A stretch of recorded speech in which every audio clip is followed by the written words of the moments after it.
Hello, everybody. Welcome to the Modern Management of the Older Adult podcast. I am Dr. Samantha Chamberlain, and I am excited to talk to you about coaching. So, something that we say in Modern Management Older Adult often is coach first.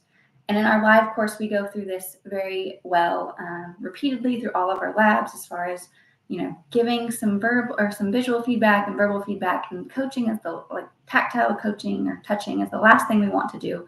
We want to stick with keeping our hands off as much as possible. So when we say coach first, with this idea of reducing tactile cues, but what does coaching first mean? So today I want to talk to you about what coaching is, how to frame it as a clinician, and what it can look like from a prevention standpoint. So let's look at some definitions first. Let's talk about the word coach. A coach is an expert who trains someone learning or improving a skill, especially one related to performing. Coach, the job or activity of providing training for people or helping to prepare them for something.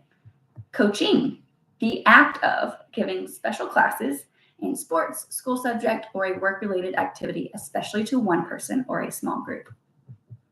So let's think about these definitions with a clinical lens focused on patient experience. A coach, you as a clinician, is an expert. You are an expert. You have more knowledge than you often realize because it always feels like there is so much more to learn. But you are an expert. So a coach is an expert who trains someone learning something new, learning to navigate around pain, learning to navigate around injury, deficits, learning a new sport or skill, or improving a skill, improving the ability to fall safely, improving ability to walk to reduce fall risk, improving coordination, improving pickleball performance, improving a skill, especially one related to performing. Life is a performance. Performing household tasks, performing self-dressing, performing independent ambulation, performing floor transfers, performing sit-to-stand transfers, performing getting in and out of a bathtub or a car. These should all start to sound very familiar. I'm sure you've written these as a goal before for individuals that you are treating. We help people improve their ability to perform all the time. The more we can do that with the expert precision and attention to the goal based on the current abilities of the person in front of us. Some of these current abilities we've already identified with our outcome measures. Some are going to be based on the subjective information that you get from that patient day to day, right? Did they sleep good last night? Have they been eating enough? Have they been drinking enough? All these factors kind of play into their day-to-day performance, but we also have those objective measures that will vary as well, but we kind of know where our baseline is. But keeping in mind their current abilities along with the goals we need to guide them to achieving, the better we can prepare the person for success. Now, although I missed out on the eye sampler, I know it was about prevention. So let's look at the next definition. The job or activity of providing training for people or helping to prepare them for something. We have this huge market that is seemingly untapped. Sure, from a financial perspective, that's a great marketing tool, oh, look at all these things, if you can get the buy-in, if you can get people to do it. But from a helping people live long and die fast perspective, the perspective is even greater. It's so exciting to have this opportunity as a therapist. Say you've met the goals mentioned above.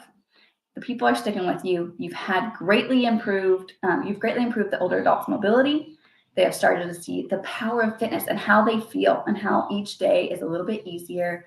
Their effort for those daily tasks are easier and their overall function has improved. Now they've got this crazy idea that, of course, we as older adult specialists do not think is crazy. We think it's wonderful, but they have this crazy idea that they want to start an athletic activity, right? So running fun runs or maybe even 5Ks, maybe even a half marathon or marathon, riding a bike again, returning to kayaking or learning pickleball or something else that maybe their family's doing and they feel like they're missing out. It doesn't matter. It's something new or something they haven't done in decades. As a clinician, you should be ecstatic because you have officially not just changed their pain, you have changed their life. Now, as a coach, with the clinician knowledge, we can provide training and help prepare that patient for that task. We can apply progressive overload principles by breaking down the activity to smaller parts and use graded exposure to boost tolerance to the activity and avoid injury. We can set the expectation that they are going to have some soreness. as they increase the speed of movement, as they get into larger ranges by increasing that speed of movement because they're able to get there, which maybe their strength couldn't get them there before. And as they load the movements, soreness can come with all these things. But soreness is going to be a heck of a lot better than a torn tendon and a lot better than a sedentary decline, right? Because they're like, oh, I'm not going to be able to do that. I'm not even going to try. But if we can get them to where they start to believe that they can maybe participate in some of these activities that they're seeing others participate in, or that they just think would be fun and they've never got to try it before or haven't done it in a long time, that is an exciting place to be. Lastly, I want to talk about coaching, the act of giving a special class in sports or a school subject, work-related activity, especially to one person or a small group. So while you could consider each patient visit that you have a special class, we can take this a step further and think of our communities at large and our role of coaching those. The MMOA.online website houses a lot of free resources for you guys, which can also be found on the new ICE Physio app. Exciting stuff. But among these free resources are workshops that you could easily host at a clinic, at a community center. You could use snippets of them as demonstrations at local events. So just think about providing some of these fall prevention and fall preparedness type workshops within a large weekend event. We're going into summertime, we're going into where there's lots of these community activities going on. You can set up a vendor booth and just have fun with it. Show older adults that they can be active. Encourage the older person with a walker that's walking by to get moving more, or that they can do it. Have them try something new if they're up for it. Right there, open up their eyes to the possibilities of what they can do.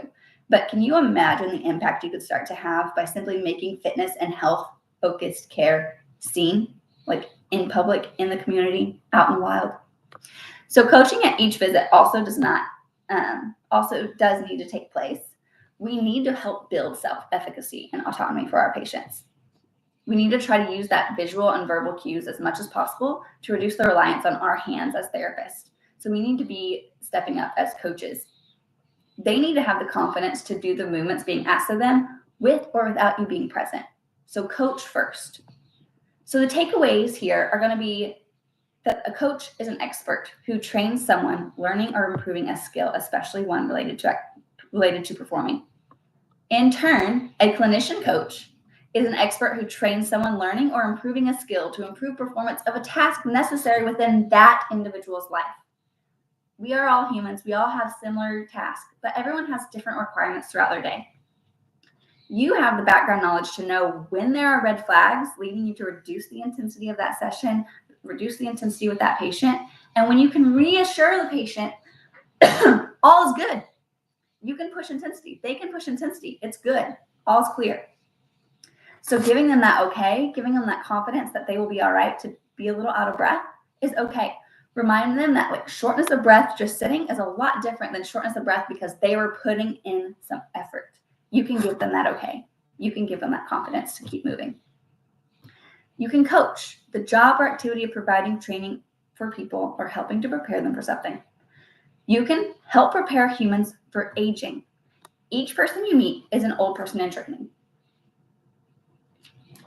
We are all training for the life we want. You, as the clinician, get the opportunity to help people and yourself identify if the training matches the goal. You get to ask the question, what do you want life to be like as an older adult?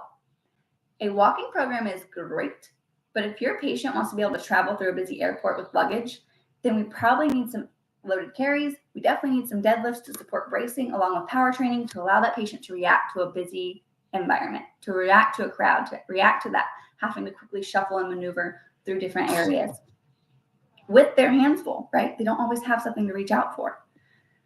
Or if gardening at home without feeling stiff and stuck bent over, then we absolutely are deadlifting, right? We're power training, we're squatting, we're strengthening thoracic extension with relatively heavier loads to make the duration of gardening easier under lighter loads. Old person in training. We are training people for aging, not for deconditioning. And then we are coaching. We are in the act of giving special classes in sports or a work-related activity, especially to a small group or to an individual person. Again, we could spin this to say community wellness, coaching rehab, coaching, aging community coaching, however you want to title it. You are giving special classes on life-related activities to better avoid deconditioning, support longevity, and improve societal view on aging. We as therapists are poised in a very amazing position to really start changing the view on aging. Older adulthood does not have to mean sitting in a chair. It can mean living the active life that we all envision for our retirement. Like, how many things are you like, oh, I'll do it when I'm not as busy, right? There's so many things that come to mind that I want to be able to do as an older adult, and I'm training for it now. So what's your older adult doing? What's your patients doing to reach those goals that they want to achieve in older adulthood? Because I bet they didn't want to retire and then just spend their time at doctor's appointments. I bet they wanted to retire and do something with their time. Maybe it is just reading a book, and that's perfectly okay. But maybe it also is spending time with grandkids. Maybe it is playing catch with them. Maybe it is being active. Maybe it is trying a new hobby. Maybe it is finding a physical activity they like. But we need to be there for them to help that. How can we do that? We can make the fear of falling not any higher than it was in your 30s and 40s, because you know you have a good bone density because you participated in resistance training. You know you're less likely to have an injury because you practice falling. And you're less likely to have an injury because you have been power training and can move quickly, because you work to hold on to those type 2 muscle fibers. We are positioned to be really awesome life coaches. Not life coaches like directing people on where they're, what they're supposed to do in life, but maybe we could do that too. I don't know. But to be coaches for living long lives with the strength and mobility that we always pictured having as we think of retirement, grandparenthood, hobby participation. We are in a really unique position to help people out in a big, profound way. And I think it's super awesome that we have this opportunity. So if you have any questions about coaching, feel free to reach out to us. Don't forget to use the resources we have at MMOA.online or in the ICE Physio app. We also have several courses coming up. Our L2 for online has sold out. So the May cohort of it is sold out. The next cohort is in October, and that is posted. So if you want to jump into L2 before that one gets sold out and you're thinking about it, I highly recommend you go ahead and jump on over to that sign up page and get your sign up in if you've already completed L1 or if you are currently enrolled in L1. L1 is still open. It starts next week. It starts May 15th. So the next cohort of that starts May 15th, L1. We do have seats available for that one. And then we have several live courses going into May and August. I know there's one in North Dakota coming up. There's some in Virginia Beach. So definitely check out the website and see what live courses we have going. And we can't wait to see you out there. Have a great day.